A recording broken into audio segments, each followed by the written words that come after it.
birthday party tips para sa excited mommies and daddies. Gawing maikli lang ang party, mga 1 to 1.5 hours dahil kadalasan ng mga 1-year-old baby madaling mapagod. Kung anong oras dapat gawin ang party ay bandang nap times o mga late mornings para fully charge si baby mula sa kanyang morning naps. Pabor naman sa mga bisita kung ito ay weekend parties para siguradong makararating sila at walang inaalala.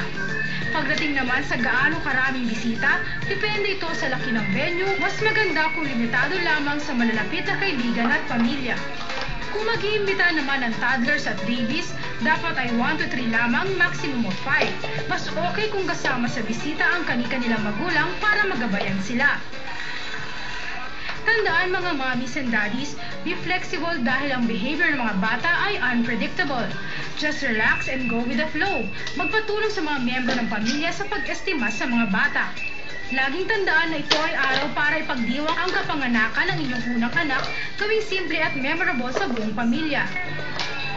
Isa sa pwedeng gawin ay magkaroon ng games hindi lamang sa mga kids, kundi pati na rin sa mga parents. Bilang panghuli, magbalik tanaw sa pamamagitan ng video presentation mula nang isinilang si baby hanggang umabot siya sa kanyang unang taon. Para sa Balita, ako si Floverlyn Mangili. Susunod,